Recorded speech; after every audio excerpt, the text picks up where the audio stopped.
Hi everyone. Today I'm going to give you a brief 5-minute overview all about AAC, Alternative Augmentative Communication, otherwise known as communication devices.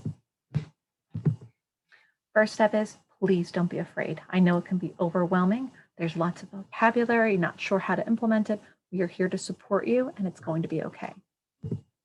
Model, model, model. Really important thing is our students need lots and lots of models on how to communicate. You think about a baby, we don't expect them to communicate right away, but we are talking to them constantly and giving them examples of how to use language. And we need to do the same thing with our kids with devices. There's lots of different ways you can model. First thing is don't worry about making mistakes. Those mistakes are opportunities to learn the device and how to correct them.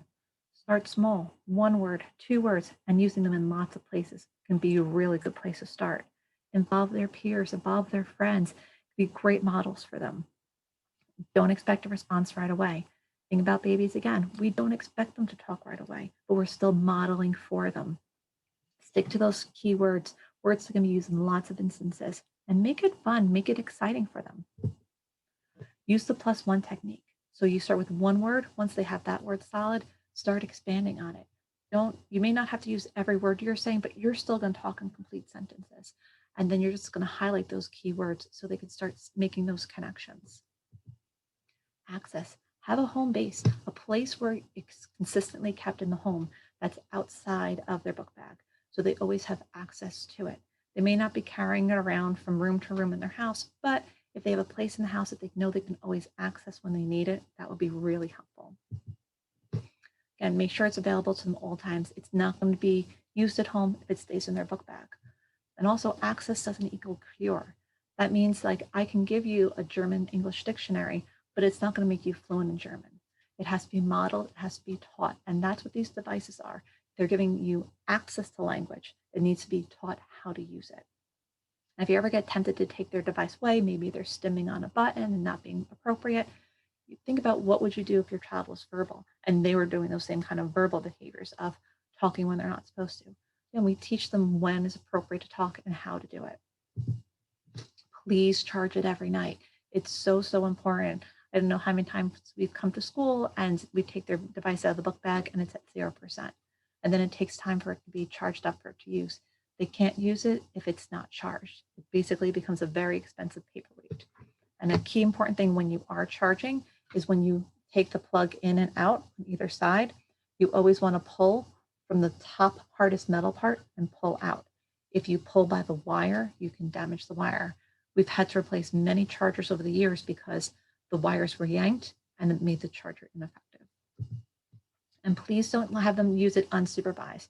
If you think about communication, communication is between one person and another.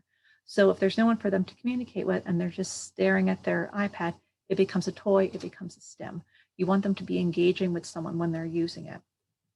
Because the other problem is we also have passcodes on the iPads. And if a child keeps trying to put that passcode in over and over again and getting it wrong, trying to unlock the device, then it can end up disabling the iPad. And we've seen that happen too, where devices had to be completely wiped out and restarted, losing all the information we had before. So really, you don't want to have them using the device unsupervised because the intent is it's for communication. They should be communicating with another person. Another big myth when it comes to AAC is that it's going to make them stop talking or not willing to talk.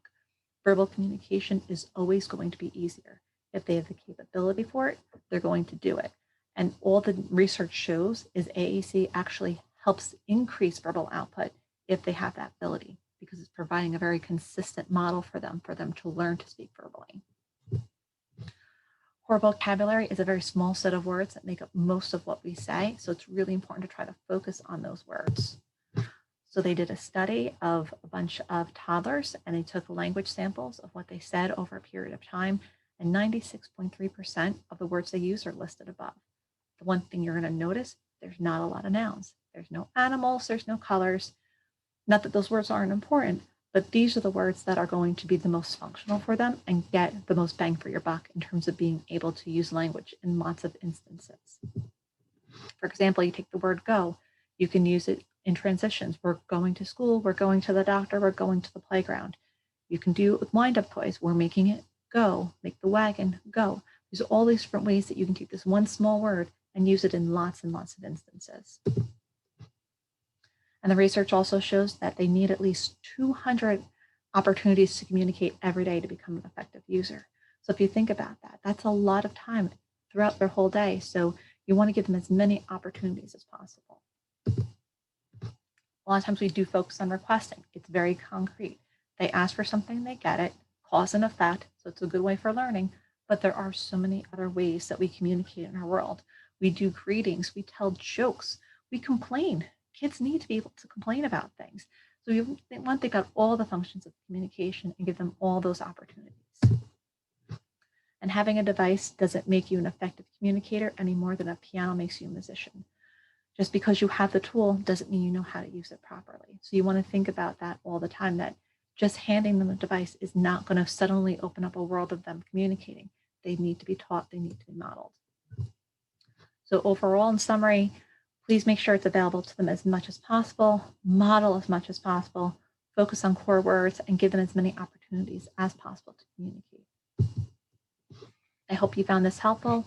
Please know you can always reach out to me and to your speech therapist if you have any questions or concerns about their devices. Have a great day.